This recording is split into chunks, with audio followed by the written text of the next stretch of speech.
All right, thanks for coming.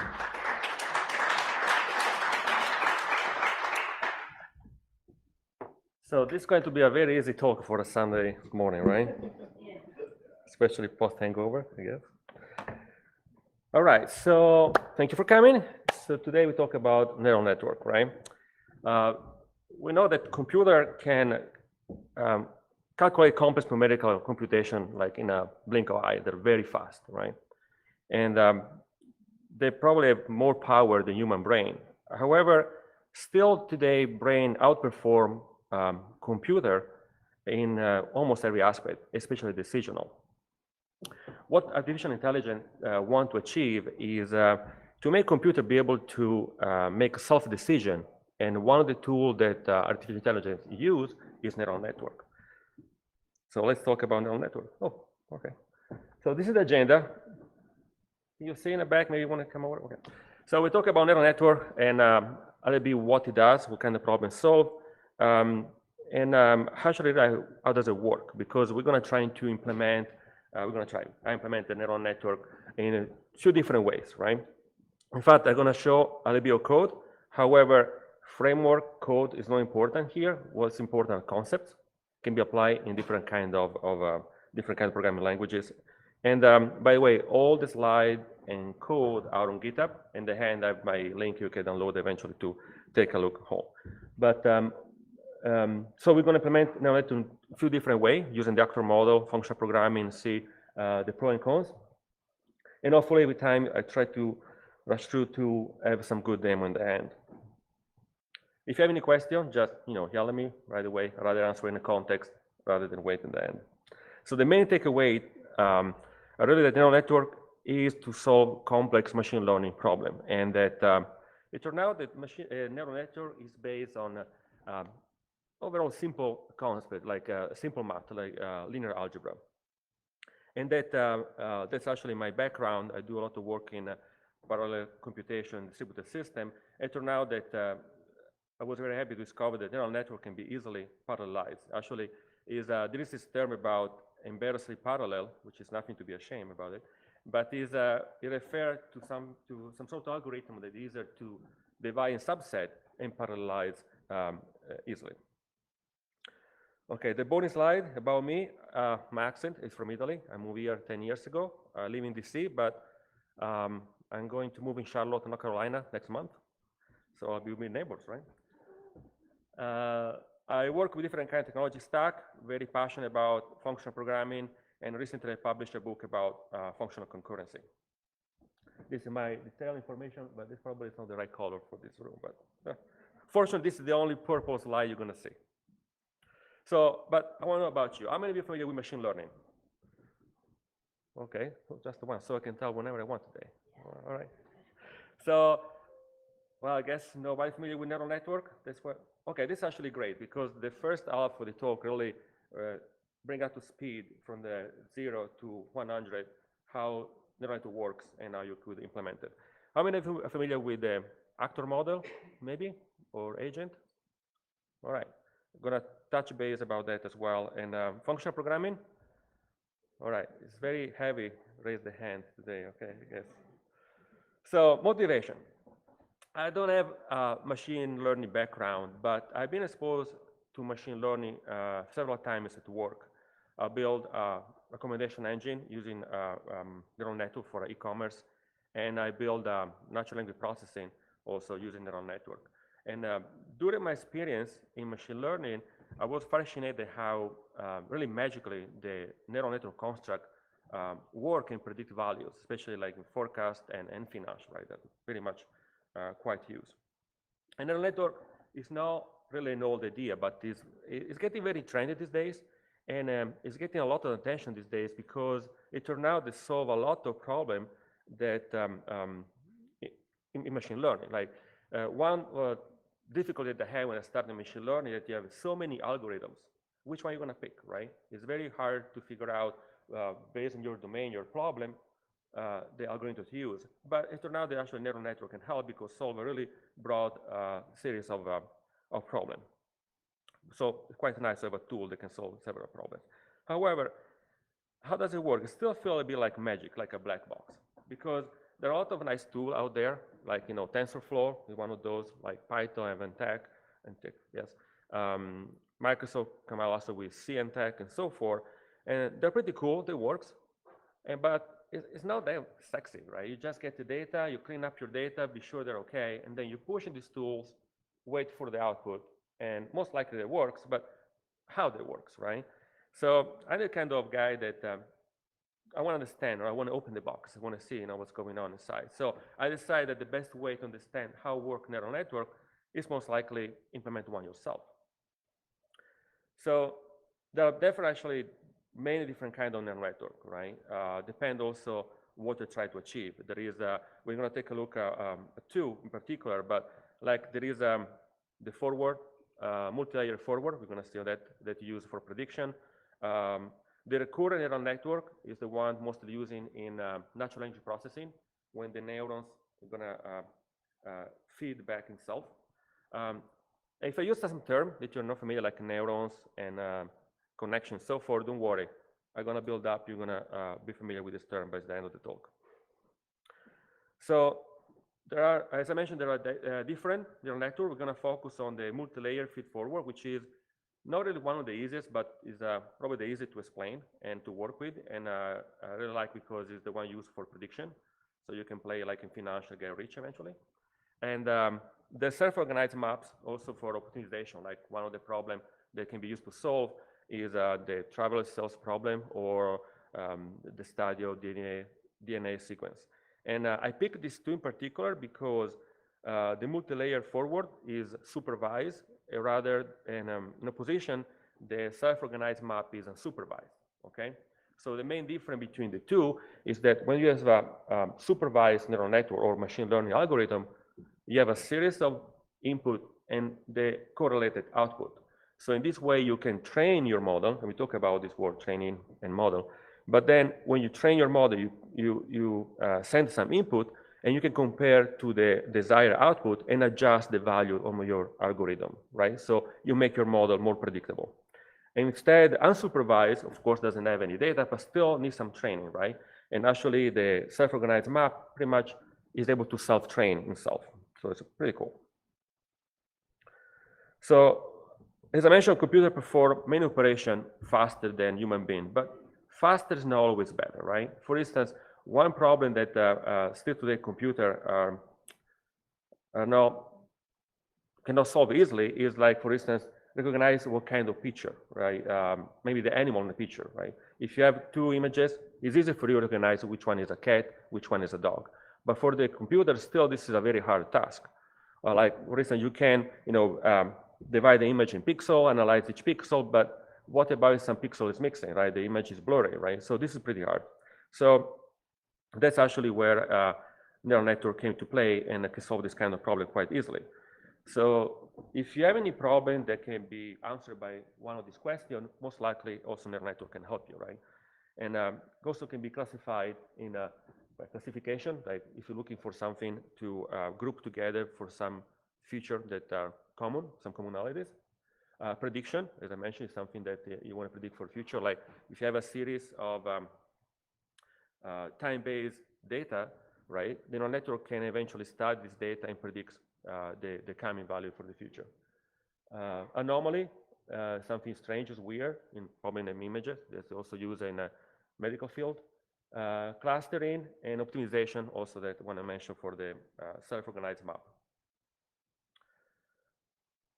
And also can be separated, maybe it's hard to tell, but the first 4 are supervised and the last 2 are unsupervised kind of machine learning. And the network is pretty wide used in a different kind of field, but like healthcare, financial, as I said, but these days, for good and bad, it's quite used, like for instance, self-driving cars that need to predict and make decision almost real time, right? This is all based on neural network. Any questions so far? Okay. So this is like the basic example, right? So we're going to build up and start from easy to something more complex. But in this case, in this slide, we have a series of variables, right? and we try to predict something that we don't know. In this case, we have a list of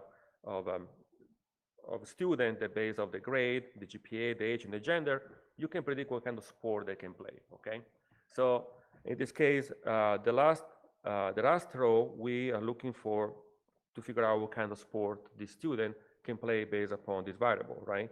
So, and neural network is able to analyze this characteristic and aggregate the commonalities and to predict what kind of sport is going to play.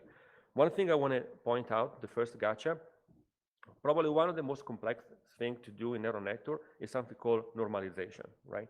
Normalization, the act when you try to convert some input in a meaningful way that computer can understand, right? For instance, age, you have a number. It's pretty easy. Most likely you want to squash and make something a bit easier, but is a number easy to understand. But you have something like a gender, well, that starts to be more, complicated because the first thought you may have is like, we're going to be like 0 and 1. But 0 doesn't have any meaning, right? So most likely going to be -1 and 1. And so for more complex also, input can be like the month over here and so forth. So normalization is something that something important to take care. And there's not really any particular rules, so it's really up to you. Some different kind of try. So what is a neural network? Well, think about a neural network as a collection of interconnected neurons that compute generate chemicals, electrical impulse, right? And artificial neural network attempt to really to replicate what, in a simplified form, what the brain does, the biological brain does. And because a network try to simulate the brain, they try to solve some problem the human tend to do quite well. So for instance, back to the example of the two images, right? You're most likely able to recognize easily if one image is a cat and one is a dog. And I like this quote here because it said that really machine learning is algorithm that self-adapt, really as a flow in the input coming in. So we're going to see how we're going to train neural network, create your model, but the great thing is that neural network keep learning, right? Keep better as it works. So when you think neural network, who is old enough to remember this, right? Right? So, well, this was, the first, my idea when I thought about neural network, but most likely you think something a bit cooler, right? The TX-800 Terminator. And the idea that really is able to make decision real time based on the environment to hit the target, right? Depending of the kind of enemies in front, and the weather condition and so forth. So how this is possible, right? Well, is the continued evolution. Think about when you try to learn to play soccer, right? Well, you go to the field, get the ball, try to play a little bit, kick, and look at the player, how they do it. So really over time, getting better and better until you get faster, able to dribble, kick some corner, until finally reach your goal. All right, nobody get it, okay? All right, all right. So it's really about the evolution over time. So the biological neural network is really, as I mentioned, is this system of interconnected neurons that transmit electrical pattern, right, these signals. And there's the dendrites that receive some input signal, and based on those input, it fires signal via axon to reach the other neurons. And basically, really, this input are received from other sources, and then combined in some way to perform some operation result. And biologically, it creates some chemical heavy. The neuron become chemically heavy, and then when it reaches some sort of weight, you're going to fire up and send the impulse to the next neuron through the axon terminals. And we can represent, we can try to replicate the biological neural network in an artificial way, right? In this way, we have neurons that are organized in a subset that are called layers. So, and where all the neurons in one layer are connected to all the neurons to the following layer, right? For example, in this slide, we have a 3 neuron layer, 4 and 2. Usually the first layer, we never really count as a layer because the input, just dummy. So this is most likely a 2-layer neural network. And each neuron, in this case, has an arrow that's called connection. They point to the next neuron. And the connection has some property is called weight. That is some value that pass to the following neuron. All right, so how does this work? Well, first of all, there is not really need of any really deep mathematical background. There are some matrix operation, can be like linear or multidimensional matrix operation, but really, neural network usually are designed as a mathematical structure, but they don't really need any huge knowledge in that. We're going to talk about something called activation function, which is just based on linear algebra, and that's pretty much what you need to know to build your own neural network. Okay, this is start to be probably the 2 or 3 more important slides of all the talk. So any questions so far? Okay. So this is a 3-for-2 neural network. So the blue neurons are the input, in this case 1, 2, and 3. As you can see, they're connected, each neuron connected to each neuron, the green neuron, or the next layer. And the connection is this arrow with is carry a weight, okay? So let's see a bit in details here. So it's hard to tell, but it's kind of weird. I have like a long arm there, but anyways, each in this case, the arrow that go from neuron 1 to the green one is called like sequentially. In this case, it's W0, 0, and the last one probably going to be W02, and the next layer going to be W1 because the next layer 0 for the first neuron. But anyways, when you pass the input, each input is sent to the next neuron. When the green neuron receives all the input from the previous layer, is fired and do some computation. This is why it's called forward neural network, because all the neurons connected to the next one. However, so what is important here is that the green neuron to fire and to receive all the input from the previous layer. So, and then when it's fired, you calculate the sum. If you cannot see, it's just the sum of the product of the input by the weight. So in the case for the first neuron, we have the input 1, and the weight is 0, 0, 1. So it's going to be 1 times 0, 0, 1 plus 2, the second input by its weight. The third input time is weight, and sum of this is called dot product, plus a bias, which is a constant. We're going to talk about the bias shortly, and apply this activation function. And we're going to see also what is an activation function. So pretty much this is what you need to do to calculate the output that is applied to the neuron, the green neuron. And the same thing applies also to for the next layer, right? All the green neuron calculate this value that is sent to the next neuron, the orange one, and apply the same exact functionality, right? Dot product of the input by the weight, append the bias, and activation function. So what is important here, we talk about weight and bias. So the input we're just passing the input, so we know what are the inputs. The weight, where they come from, right? But there are 2 options here. When you start to create a neural network, well, you don't have the weight. You have to create a model. So in this way, the weight are completely a random number. Actually, a random generator that apply for you this value that can be from -1 to 1, okay? And this is the process of training the neural network and calculate the error, and then apply this adjustment to the weight that over time update this weight. So when you start, for instance, from the weight of 0, in this case, the weight is, the first weight is 40, right? Well, when you apply in the end, when you train the model, this is going to be a different number. Then when you're done with this process, you will most likely save this model. So next time you don't need to train neural network. You already have this weight, okay? So you start random, and in the end, you have this value you're going to save and persisted. So you're going to load up in your model, I mean, the neural network, you'll load up in the neuron, okay? This is very important.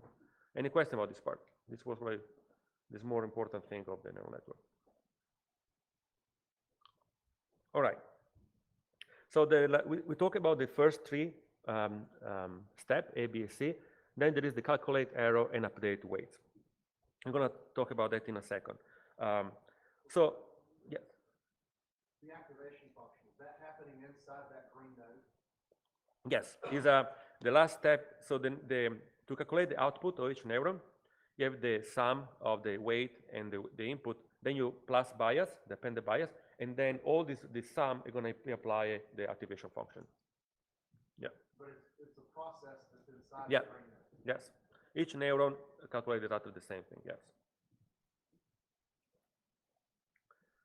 So the bias is something that can create confusion sometimes, but it's just a constant, right? That you add to the process. For instance, if you have like a linear equation, right? Most likely in a Cartesian plane, most likely it doesn't start from 0. It starts from some value, right? It can be 1, 2, or whenever. The bias is always that constant, and most likely you can treat the bias as a weight. It can be updated. So there is in the community there is some some conflicts say this should be never change. Others should be treated as a weight, but I treat it as a weight, and it's fine. So activation function really define the value that is propagated to the next layer, and the purpose of the activation function is scale the output in a meaningful and a proper range, right? For instance, we have different kind of activation function. The sigmoid is the most used activation function when you have like to perform a classification between two dependent variables. Most likely you have to predict the gender, can be male or female, right? And the output is always a number between 0 to 1. Then we have the hyperbolic tangent function, which is best choice for hidden layer, the layer in the middle of the neural network. And they produce the value between -1 to 1. And then we have the softmax when we have dependent variable to compute that there are 3 or more. For instance, if you want to calculate the political dependent from political favor for opinion like liberal, Democrat, and so forth, you have multiple values, right, to calculate. And the output is a series of value that can be 3 or more, but the sum of this value is going to be 1. And the higher value most likely going to be your desired output. And this is actually pretty easy to implement. You go to Wikipedia and you can just implement it quite easily yourself. All right, so this is a LBO code here. This is like C#, C, C++, any sort of C languages. But again, don't worry about the language. Just to give you an idea how the traditional neural network is implemented, which is array-based. And the code is inside this square here. We see is a bunch of for loop and nested for loop that access the value in this array and apply what we just saw, the sum, the product sum of the input and the weights, then apply the bias, and then the activation function. And this is for the hidden layer. It's hard to tell from the folks in the back, but first you have the H sums, stand for hidden sum, and then we have the O sum, which stand for output sum. And the same thing applies also for the next layer and so forth. So it's really for each loop to access the array and update the value. So this is like the traditional way. However, I found that myself is a bit complex. I would do like a piece of paper, a pencil, to be sure that I match the index. So it's not really easy to task to implement for me. But I figure if you see actually, I will implement in an easier way. So we talk about neural network, but when you have a model, you start with a random weight. Something important to apply is something called training, which is the process actually figure out the weight of the value that produce and better performance your model, right? So really this cycle that update your weight until you reach your goal. And there are several techniques you can apply. The most common one is called backpropagation, and which is called backpropagation because I have to wait all the output as computed to calculate the error and calculate the delta to apply to weight, and then go backward to each neuron and update the weights. That's why it's called backpropagation. There are other kind of training. I implement the particle swarm. These days they say particle swarm have a better result, but it's slower to train, take more time. I still better result with backpropagation, but so usually when you train a model, you have this well-known set of data. And what you do, you shuffle the data, you randomize the order, and then you pick some sort of 70% or 80% of data used to train, and the remaining one to test, right? Actually, if you get something that computes correctly. And then we calculate your accuracy. And then when you're done with the first training, actually, if it's not accurate enough, you reshuffle again this data, you partition again, and you run another epic, okay? You keep iterating until you reach the accuracy that you're looking for. And the training neural network, we tried to minimize the error of the, to modify the weight of the neural connection, right? And the most popular one is called gradient descended, which is kind of buzzword, but pretty much that's what it does. It just calculates the value until it reach the bottom, right, of the equation. So this is like in a real world, we use gradient descent algorithm to minimize the error of the function. However, in the real world, this is the minima where we want to try to reach the value. In the real world, it's a bit more complex. There is something called momentum. We try actually to move the value from the narrow part here, otherwise it won't try to find another minima. We're not going to cover that, but actually it's pretty easy to implement. So this is another snippet code, but just to show that the process to calculate the error and apply is just a series of steps. You calculate the gradient, which is the error between the output and the value that you're looking for, and then you start to update again the hidden layer backward from the last one. Any question? All right. So let's start with the fun part. Is this embarrassingly parallel? Yes. Yeah, I mentioned it in the beginning. So we're going to touch that because I really want to talk about how we distribute the work across machine. But yeah, it's embarrassingly parallel because we can usually, like, it's called divide and conquer, the approach that you can get a series of an algorithm that can be split in small subset and then partition the work in parallel and rejoin the result. Okay. So it turned out that actually, if you think about neural network, it's like a functional, it's a function, right?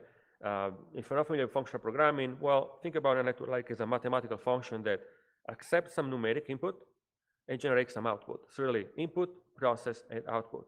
And most likely, when you create your model, the output depends only by your input, right? So in functional programming, we have something called function composition.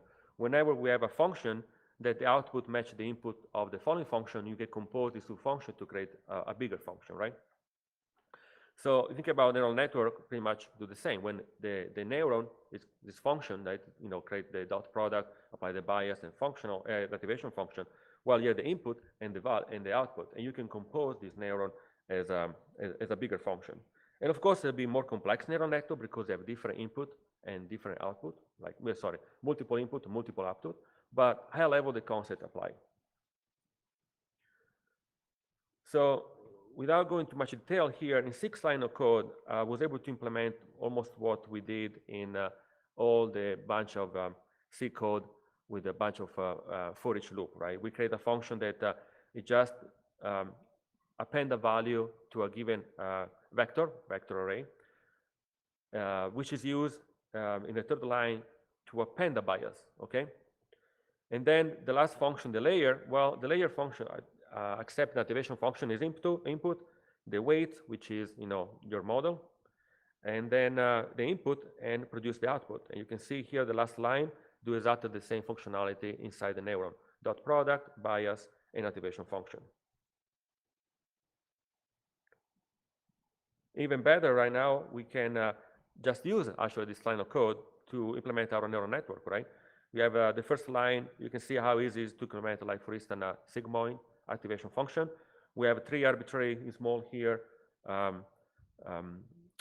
weight, or this could be like your model for your neural network.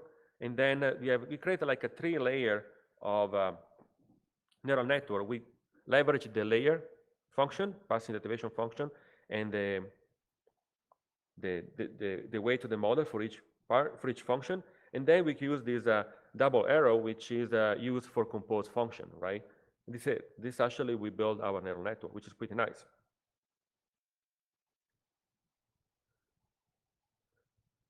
So in this case here, we can, if you have actually a list of arbitrary layer, we can create an even better helper function that compose this function. So you're not more like dependent from 3 layers. You can create this function that can accept any arbitrary number of pair of activation function and weight, and create for you a neural network can be any sort of number of layer. And then, of course, you execute it, right? So in this case, you can see that the input of the collection of pair activation function and weight is applied and composed to the second one. The result then is applied to the third function and so forth until you consume all the function and you compose your one. Yes. Oh, this is a F#, right? Which is open source. So the source code that I have ran on Mac, Linux, Windows that you download from GitHub. However, I'm not a big designer, so I build on a fly sort of UI that I can show you later from create like a random, let's say a neural network that's run only in Windows, but the code can run any sort of machine, right? And but just again, languages are not important in the concept, right? You can pretty much apply the same thing other programming languages. It can be more verbose, less verbose, but the same idea to compose and treat neural network as a function, right? So I'm gonna skip this part because I want to do the demo altogether later. So this is gonna be the fun part. So we talk about neural network as a group of nodes connected, right? That sounds familiar? Anybody can have an idea? An agent, right? Different agent. So the agent is this unit computation that agent or actor that are slightly bit different but can be applied the same concept here. And they're used to parallelize neural network. Actually, is called network parallel training, neural network parallel training, NNPT, yes. In this approach, the neurons of the artificial neural network are divided across machine and cluster, right? So each machine holds a portion of neural network. And then you can start the training and process in a cluster machine in parallel, right? So in this way, think about this unit computation that it communicates only through messages, right? So the agent sends message to another agent. And the agent are put like in this mailbox. So, and the agent, when receive a message, it react and do something, apply a behavior to this message. And it can also have a state internally, which is isolated, which is a great concurrent programming model because you have like 100,000 of agents that run in parallel without, creating any sort of race condition, deadlock, or this kind of concurrent hazard. The state in this case can be the weight and the bias, so we can isolate there. And the behavior is going to be, the process to apply when the neuron receive all the previous neuron inputs, right? Sorry, output. So in this case, the neuron can be treated as an agent that send messages to the next neuron, next agent, and process, right? As I mentioned, yes, is a single independent and isolated unit computation autonomous, right? And communicate only through message passing. And really, we can use the agent to replicate the neuron behavior. And when I done actually some research, I was pleased to find this paper here that talk about how parallelize back propagation neural network, which is actually quite heavy to compute when you have a model, especially in large system, applied to the classes. So I had this idea to model the agent to a neural network, so I figured out not that crazy, right? Somebody else already did it. So in this case, actually this is from this image from the paper. It explains actually the topology of distributed neural network that you can push on different machines, right? And if you think about it, this is if you want to build Skynet, right? This is the way you want to build it. When you have different machine independent, they all connect actually from the neuron, right? So you kill the mother, you kill everybody. Anyways, so it's pretty cool. And this is the criteria to implement that I used to implement this project. But the main part is that the agent will be able to capture the important complex behavior of the neurons, especially because neuron can change slight behavior depends upon the layer, right? For instance, the output neurons are going to have a slight different behavior than the hidden one, right? Because they don't send message anymore to the next neuron because they are last layer, right? So they send out to the output and so forth. So back to our model of the neural network, we can try to replicate how it works in a biological brain with different layers. If you think about it, the actor programming model really very much is in line with the neural network design, right? Each process that you spawn, the agent could be like an independent subset of the neuron and acts like as intended interact with the other agent, receive messages, compute the messages, and the messages are just the connection between the neurons, right? This is the best animation ever done in PowerPoint. Very cool. Anyway, so it really match one-to-one, right? And this is a conceptual code, and actually I saw the code later, but the idea is that each neuron have this state internally isolated and protected, which is the connection, which now have two properties, not just the weight. One is the weight, of course, but one also the connection of the next agent, the next neuron, right? So whenever the agent receives all the input, it's going to fire up to the next neuron. And high level, you can really see how the similarity, right? We have the neuron that process the electrical signal over time. Instead, the agent is idle and it reacts to the inputs, right? Whenever you send a message. And the synapse, the connection of the neurons, well, the agent like communicate through message passing, right? We have the dendrites that collect the input and to fire to the next, to fire the computation to send to the next neuron, and the agent that I really in real time update and broadcast to the other agent, right? So this is still F#, but ideally this is the main idea. I alias the neuron, the agent with the name neuron to make it easier.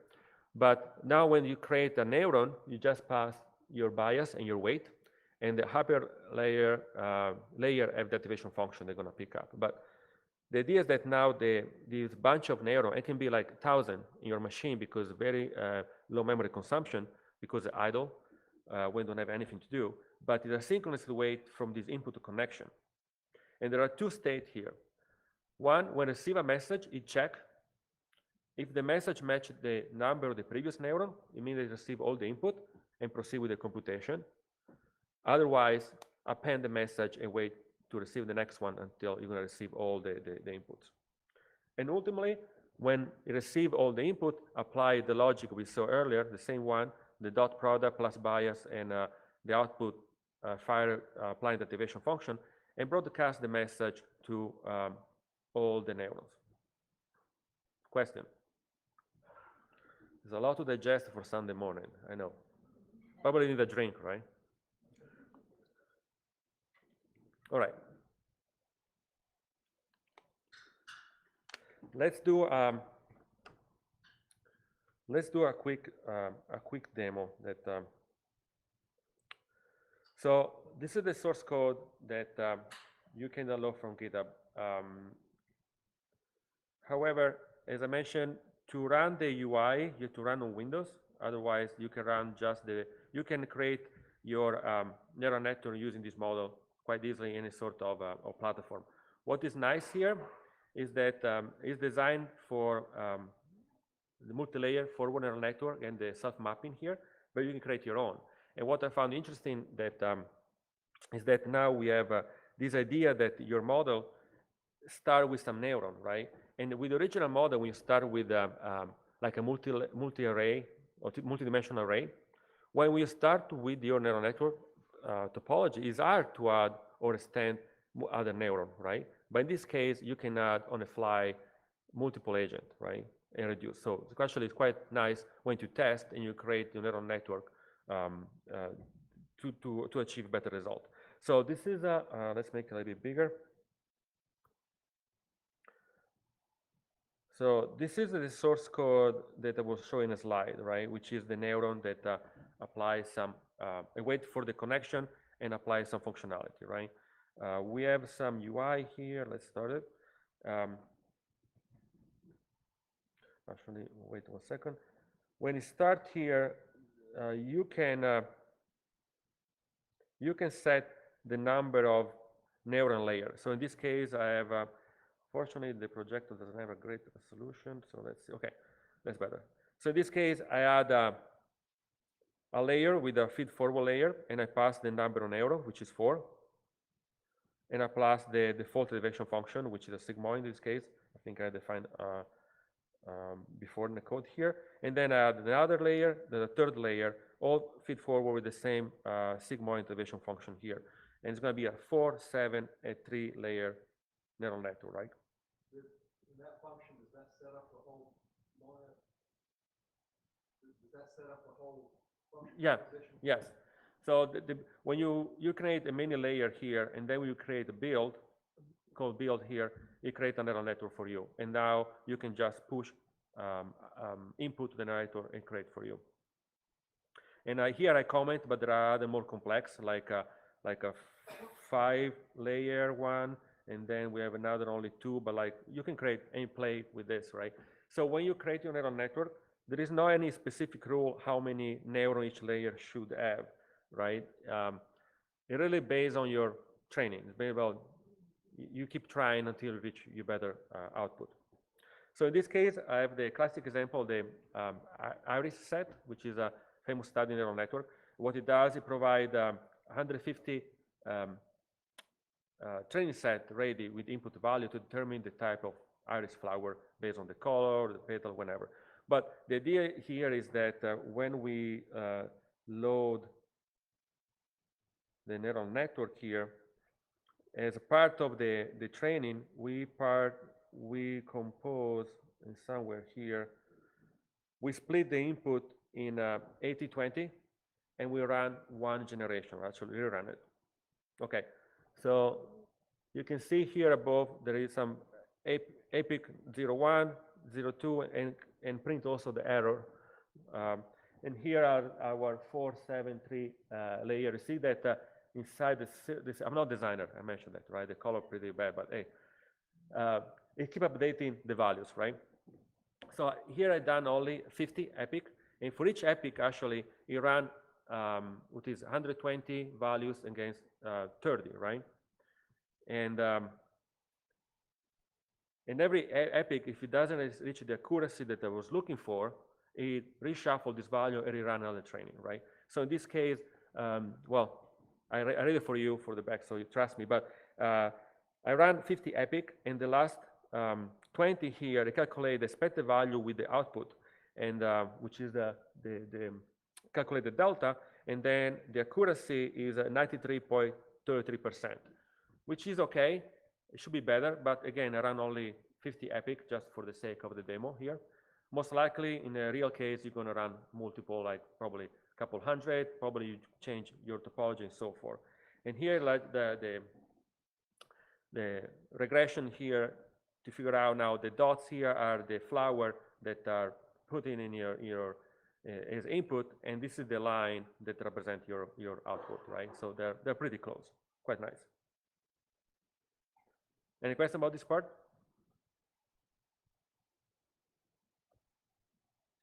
All right, so again, download the code here and play with the code and take a look, and let me know if you have any question. However, we have 60 minutes, so I want to fly quickly to the map reduce part, and then the cool part, the map, the self-organized map, will take only 5 minutes, but it's very cool, that part, so bear with me. So first of all, agent was a failure. What do you think? So run locally, add extra overhead in your local machine, of course. So most likely you want to use the next approach that I'm going to show. But again, if you build Skynet and you want to really distribute the work across multiple machines for a super large neural network, definitely this is the way you want to do it. So why parallel computing? As I mentioned here, neural network is all neuron connecting each other, right? And in this case, we have like about 500 connections. And they can grow quite quickly. Like for instance, if you add one neuron you generate 19 new connections, right? So they can explode in the number of connections. So the training, especially, is the more heavy computation, and that's when you try to make it faster, right? Especially if you remember for the previous slide I was showing, there's just a bunch of for each, right? So how are you going to parallelize that? How are you going to make it faster? Well, as we mentioned here, you can consider like neural network as inversely parallel, so easy to parallelize. However, there are two values that you have to consider. One is the epoch, which, as I mentioned, is the number of the time you're going to run in training your model. And the other one is the learning rate, which affect the magnitude of the delta value to add to the weight, to update the weight, right? So a large value of the learning rate create also a large delta, which adjusts the weight faster, but most likely you won't have a precise neural network, right? It's something called overshooting your weight, right? On the other side, if you use a lower learning rate, well, your model is going to be more precise, but going to take longer to train. Here, just for the sake, the third and fourth line of code actually are the slide that I showed previously, with computer output and then calculate the error of your output, and the rest of the code apply backward the adjustment of the weight with the delta that you compute. All right, so here we can, just as an idea, you can just parallelize all these for each loop quite easily, especially in the router language that provide this support. And this is actually how general graphic processing unit work, right? You can spawn, like I ran the test in a separate hardware, which is I forgot the name, but it's a 192 core in the GPU, and definitely from like few seconds to train my model, it was like almost real time, right? But really can parallelize quite easily. And you think about it, the reason is because you can map the neural network design pattern here with something very much familiar, right? We have input, some process, and some output, right? So in each layer represent pretty much your computation. Am I familiar with the MapReduce? Quite popular, especially from Google, that published the paper in 2004. Anyways, it's the idea that we can partition a set of operation in multiple operations can run in parallel, MapReduce, but most likely it's just a MapReduce. In the real world, it can be like filter, group by, again filter, again map. So it can be different kind of steps. But ideally, and this is just I'm going to gloss over, but to give you the idea how you can create your function. In this case, the map function. That this is also F#, just to run in parallel some sort of projection and get some data you pass into it. Your reduce function, okay, also this run in parallel, and then as was showing earlier, we can compose this function together, right? And you remember from the previous slide, when we create our neural network with just 6 lines of code, we compose the function to create your neural network, right? And the same apply here also for MapReduce. So quite easily you can parallelize each step of the computation and to have like lightning fast result. Especially when you run in clustering, when you distribute the work on neural network in different machine, you can parallelize in each independent machine that subset of the neural network. All right, so last 3 slides, and then the other cool demo here. So talk quick about the unsupervised training, right? Which is quite common technique. This is called actually self-organized map. In this case, we're talking about the famous traveling salesman problem. Anyone familiar with the traveling salesman problem? All right, few hands. You just wake up? Good. All right. And the idea is that the neural network is treated as a 2-dimensional map of nodes, right? Actually, it turned out that the traveling salesman problem is used it's not just like a fun algorithm to build, but it's used like in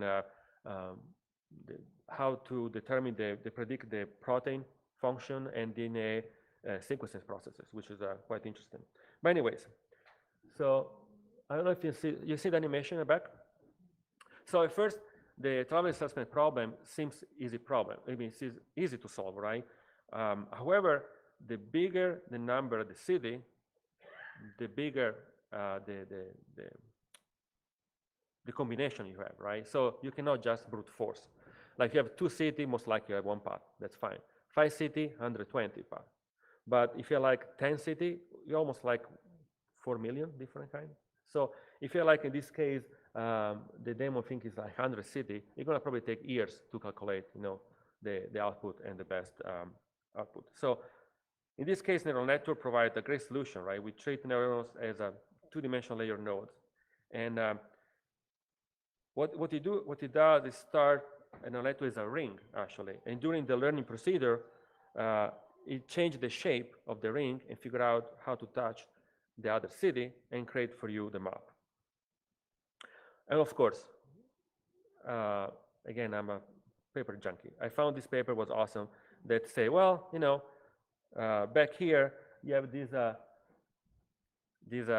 algorithm, but how are you going to make it faster, right? Because that's my background. So I say, well, let's try to implement this paper in something that's familiar in code, right? And the approach really divide and conquer the city in section. And what it does is it uses a clustering, which is again neural network, cluster, and group the city in communities, and then apply the same the solution for each community, and then ultimately use something called a blend function, they call it, to put all the solution together, which is quite nice. So let's run the demo here, which is pretty cool. All right, let's close this guy here. Any question? Okay. I'm not going to show the code, but the same idea was building the neural actually as agent and communicate. So the 100 city, we're probably going to create like 150 or 200 city here. There are like 200 different agents. Oh boy. All right, terminate here. No. Let's close it, try it again. Don't give up on me. This actually is pretty cool.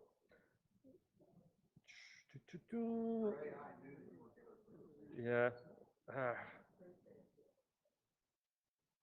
Okay, it's getting better, it's getting better. Okay, it's load the symbol. Why loading the symbol? Okay. All right, cool. Let me make it bigger. We have 100 city, 25,000 iteration, and we have 400 neurons, right? So how does this work? Actually, this model creates 1 layer of 400 neurons, which is quite large, right? So let's build actually, let's put like 150, and let's put like 700 neuron, why not? Initialize, so I have more city here. Let's start with the classic approach, right? So you can see it spawn all the line, then you start to find the best solution. I have iteration that's getting better and better. This is self-training, okay, right now. So you figure out how to touch the city and adjust the path on a fly. So this is quite nice. But of course, this is can be parallelized. So let's make 2 clusters. This took like 6,800 milliseconds, okay? I put 2 clusters here. Let's start with the traditional, well, the parallel way that split the work in 2. You can see, okay? And then use the blend. It took 2,600 milliseconds, which is less than enough, right? Let's make 4 clusters here. Okay, it took 1,200 milliseconds. The blend function is not perfect there. Sometimes work better than other, but you know that's how I interpret the paper. However, what I want to show here, what is interesting, let's initialize. Let's put 0 iteration here. So the traditional way that work at 0 iteration is really 0 iteration. Okay, at 0 iteration, it really threw on a map a bunch of lines. Okay. And from there, try to remove what is not correct, right? 0 iteration, a bunch of line. 1 iteration got better, and so forth, right? However, the self-map organized work in a very smart way. In this case, it creates a 0 iteration. I put 0. It creates a circle, okay? And try to figure out how to touch the city in this map. With 1 iteration here, it's going to change the shape. Like, oh, well, it's going to be one side going to touch one city, okay? And then the second iteration here is going to be on the one of the other 3 sides of the circle, try to find another city. Well, that's not really usual. But anyways, so let's go 3 here. So very much different kind of strategy how to apply between the two approaches. Like one use a neural network, one use k-means clustering here. So that's pretty cool. Any question about this part? I recommend actually to read the paper. I'm also almost over time. Actually, I'm over time. So what I want to show here is just the link where you get the code. The takeaway just is awesome. That's all I got. This is the link where you can get my information here. Actually, the source code, there are 2 versions. One is in workshop. You can download it. Actually, you can follow the step to build yourself a neural network. And the other one is a complete solution. So if you can play, why not? But question? I know it was a deep talk for a Sunday morning after a big party last night. But I hope that you enjoy it. Probably take home some good information and motivated to try and build your own neural network, which is not that complex. I know. All right? Yeah.